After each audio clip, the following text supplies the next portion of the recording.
At the heart of the Ulve Navi Mumbai, a sanctuary of hope reaches for the sky. Welcome to Prevoir IVF, a world-class institution dedicated to your dream of parenthood. We've designed more than just a clinic. We've built a world-class environment where comfort meets clinical excellence. Featuring advanced facilities and international standard infrastructure, we prioritize your safety and care at every step. Our world-class laboratories and high-tech operation theatres are engineered to achieve the highest success rates. At Prevoir IVF, we don't just provide clinical excellence, we honor your emotions.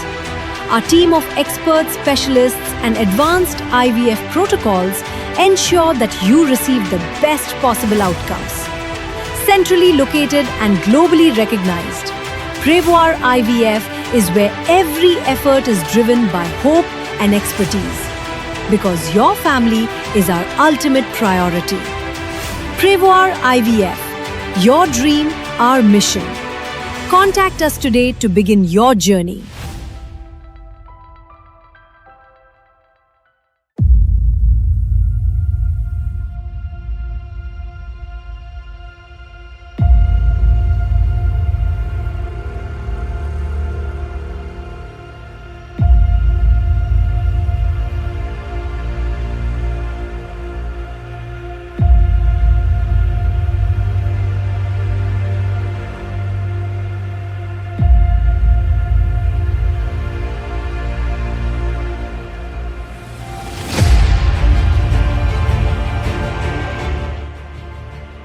नमस्ते, मी doctor Swapnil Mane, director प्रिवार IVF.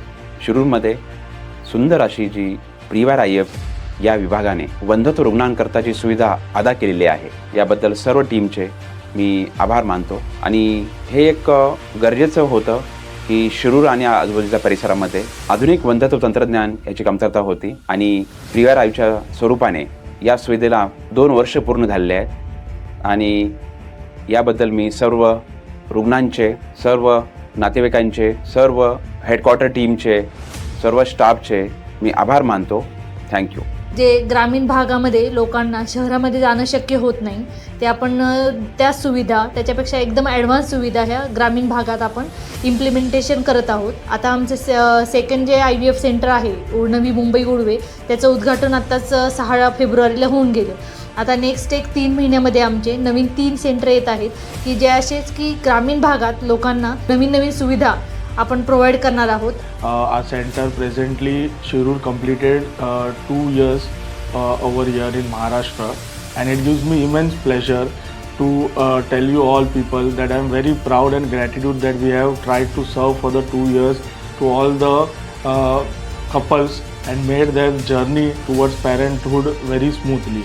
And we have also given them the desire what they had when they came over here, and for that I am very thankful to all the doctors, all the embryologists and all the clinical support team for their efforts and countless nights. प्रिवॉयर IVF Shirur. प्रिवॉयर IVF Shirur हे आमचं IVF centre सुरू होऊन आज 2 वर्ष पूर्ण होत आहेत. ह्या 2 वर्षात आम्ही अनेक शिरूरकरांना व आजूबाजूच्या परिसरातील दाम्पत्यांना इन्फर्टिलिटीसाठी ट्रीटमेंट देऊन त्यांना आई बाबा होण्याचा आनंद मिळवून दिला आहे. जे काही जोडपे आहेत असे की ज्यांना लग्नाला 10 वर्ष झाली, 8 वर्ष झाली, अशांना काही संतान प्राप्ती नाही आहे, अशांना डॉक्टर सोनाली माने मॅडम किंवा प्राजक्ता शिंदे मॅडम या खूप छान प्रकारे मार्गदर्शन करून पेशंटची तयारी करून घेतात.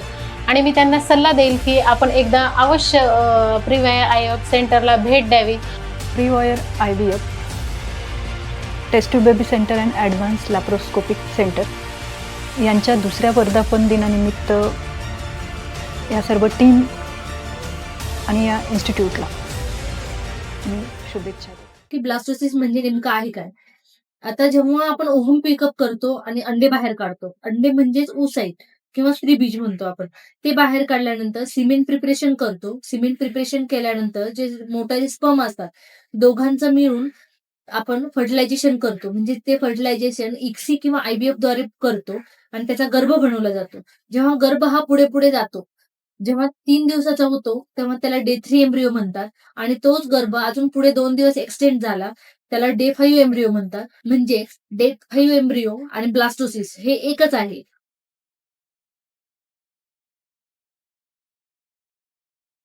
आजकाल धकाधकीच्या जीवनामध्ये स्ट्रेस लेवल खूप वाढलेली आहे आणि स्ट्रेसमुळे इन्फर्टिलिटीचे प्रमाण पण खूप वाढलेलं आहे.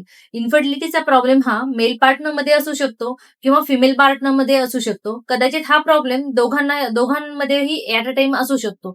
तर याबद्दल तुम्ही आपल्या पार्टनर सोबत निसंकोच होऊन संवाद साधा आणि वेळोवेळ जवळच्या इन्फर्टिलिटी स्पेशालिस्टकडे जाऊन सल्ला घ्या आणि अधिक माहितीसाठी आमच्या पेजला फॉलो करा. गर्मियों का मौसम में अगर आईवीएफ किया तो एबॉर्शन के चांसेस ज्यादा रहेंगे या आईवीएफ साइकिल फेल होगा? ऐसा सवाल आपको भी आता होगा ना. तो पहले हम जानते हैं कि एम्ब्रियो किस टेम्परेचर में बनता है. एम्ब्रियो जिस टेम्परेचर में बनता है, जहाँ पे एम्ब्रियो रखा जाता है और बड़ा होता है इंक्यूबेटर, वहाँ का टेम्परेचर 37 डिग्री सेल्सियस लगता है.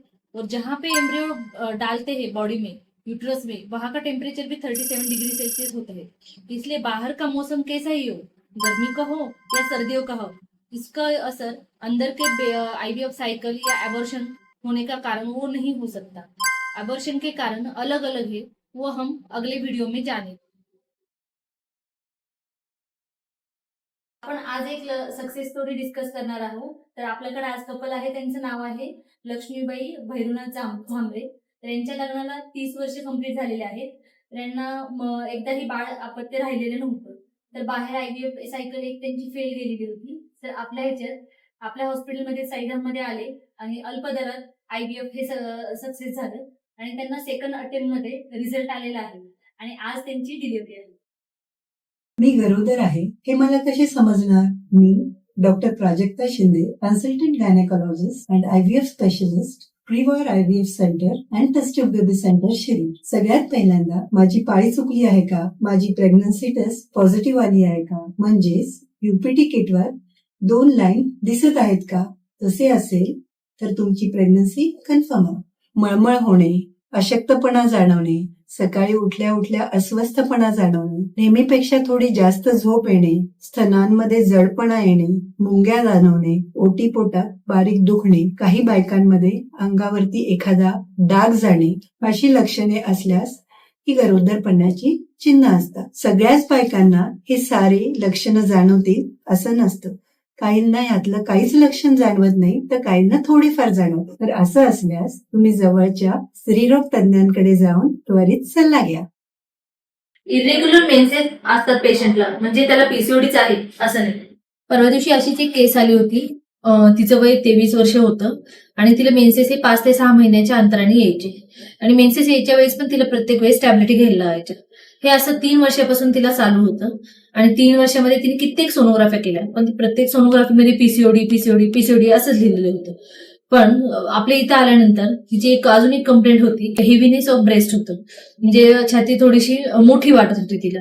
मग आपण इथं आल्यानंतर सगळ्या हार्मोनच्या टेस्ट केल्या, थायरॉइड केलं, प्रोलॅक्टिन केलं, तर त्याच्यामध्ये असं आढळण्यात आलं की प्रोलॅक्टिन हे 200च्या वरती होतं. ते खूप जास्त झालं. प्रोलॅक्टिनची रेंज ही वेगळी असते, 200च्या वर म्हणजे अति झालं. तर त्याच्यानंतर आपण तिला ट्रीटमेंट सुरू केली आणि तिला आता पिरियड्स व्यवस्थित येतात आणि जे छाती मोठी वाढत होती म्हणत होती ते पण तिचं प्रमाण हे कमी झालेलं आहे. तर तुम्ही पण फक्त पीसीओडी आहे असं म्हणून फक्त तुम्ही बसून न राहता किंवा पिरियडच्या गोळ्या न घेता पूर्ण त्याचे इन्व्हेस्टिगेशन करून त्या पद्धतीने ट्रीटमेंट केली म्हणजे आपण लवकर बरे होऊ. नमस्कार. खूप कपल्सचा एकच प्रश्न असतो की डॉक्टर आम्हाला खरंच बाळ होईल ना? तर त्यांच्यासाठी मी एकच सांगते की होप कधीच सोडू नका. आज आयव्हीएफ मुळे हजारो कपलचं आयुष्य बदललेलं आहे. जे कपल आईबाबा होण्याचं स्वप्न पाहत आहेत त्यांच्यासाठी योग्य ट्रीटमेंट आणि योग्य गायडन्स खूप महत्वाचा असतो. तर यासाठीच आजच अपॉइंटमेंट बुक करा आणि खालील दिलेला फॉर्म भरा. आमची टीम नक्कीच तुम्हाला मदत करेल.